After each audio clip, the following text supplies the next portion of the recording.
në China Club, duke i fut thika kreu të vetë, apo pas ka ardhë. Të nderuar deputete të dashur qytetarë dhe qytetare, që ndiqni këtë seancë. Zoti kryetar, çështja themelore që unë duhet shtroj sot këtu është kushtetuta e vendit dhe kushtetutshmëria e seancës. Në qoftë se për të 8-ën apo 10-ën herë shkelet në parlament neni 80 i kushtetutës, i cili detyron kryeministrin të paraqitet në interpelancë, kur deputetët e kërkojnë për interesat qytetarëve dhe ai nuk vjen, e vërteta është se parlamenti del jashtë kushteve të rendit kushtetues dhe të respektimit kushtetutës. Është bërë si kur në njëherë në 35 vite. Kreu i ekzekutivit i të merruar nga vetja e tij nuk guxon të dalë në këtë platformë para qytetarëve dhe deputetëve për krimet e rënda, për problemet madhore që mbajnë autorsinë e tij.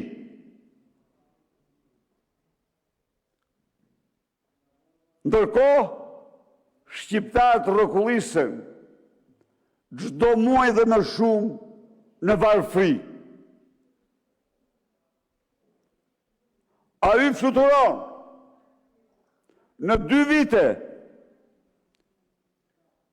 23 milion euro fluturime me avion taksi. Tani u rikthye prapë. Mediat informojnë se në udhëtimin e fundit avioni shkon 300.000 euro.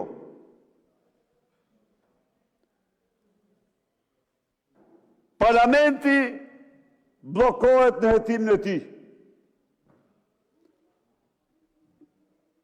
Ne deklarojmë këtu solemnisht se ne jemi opozitë dhe nuk do pranojmë, kemi shumë të qartë, që në këtë parlament asnjëri të qëndrojë mbi kushtetutën. Pse nuk vjen? Sepse mali i fakteve dhe dokumentave e groposate,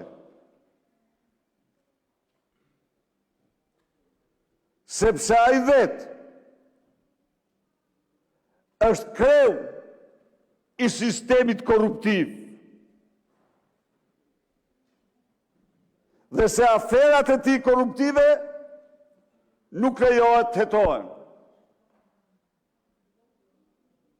Ku është djegësi i Tiranës 130 milion euro? Ku është?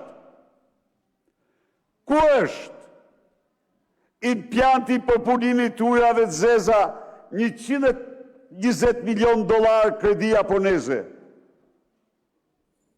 Ku janë? Ku janë?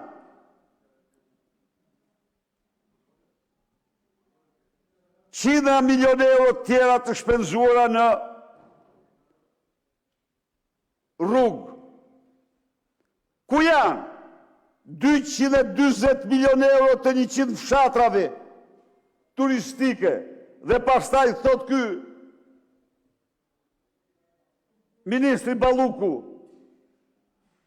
se po flisni ju, po qatë mos flasim ne mor, projekti 100 fshatra, e sollët këtu, do ta përfundoni të 3 vite. Ja shtyt dhe 3 vite. Dhe tani e shtyri edhe 5 vite tjera, sepse aty s'ka ma njerëz. Sepse çdo gjë keni bërë vetëm për të vjedhur. Për të vjedhur. Shkonin në Shetaj. Shkonin në Tragjas. Çfarë keni bërë? I gjeni, ujë s'kan. Asnjë nga pikat që i parashikohej në projekt për të investuar nuk është realizuar. E vetja gjë që keni bërë, po ja u merrni ujtë, po i përzini, dhe aty ma nuk ka fshatar.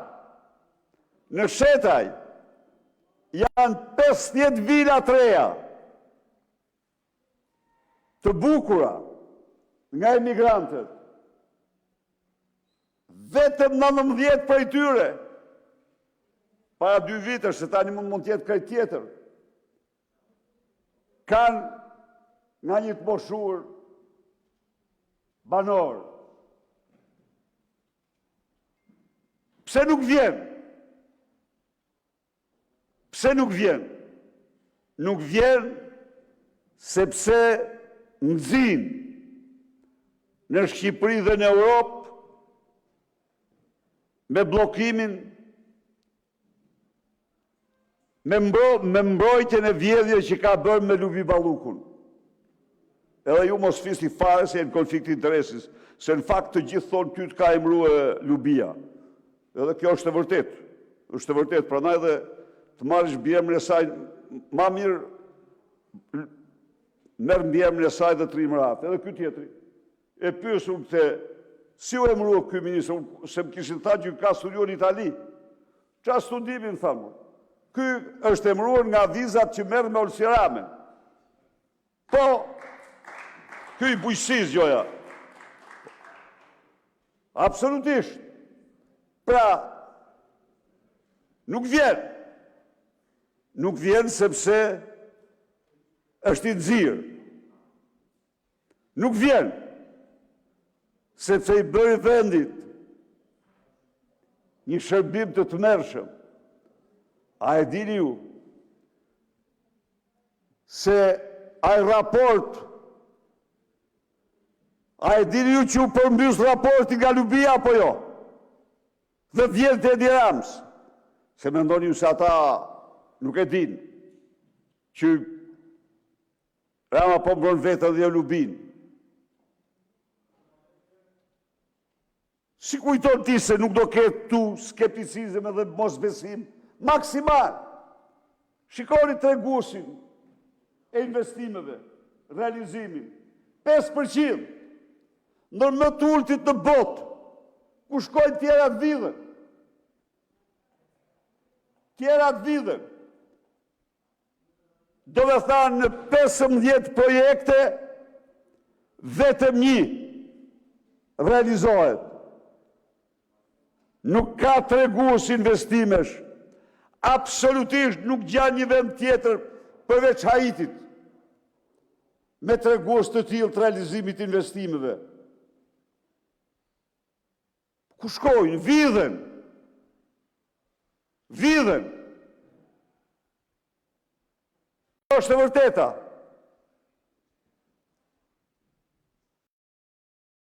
Është i vetmi kryeministër Hajdut që banon në Saraje me 9.000 metra katror park. Me madh se pallati presidencial.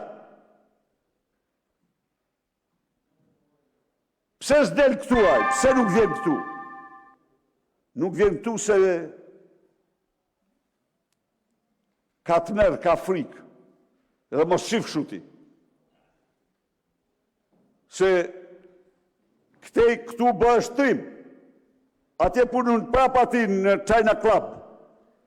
Në fakt edhe atë se mbrojte.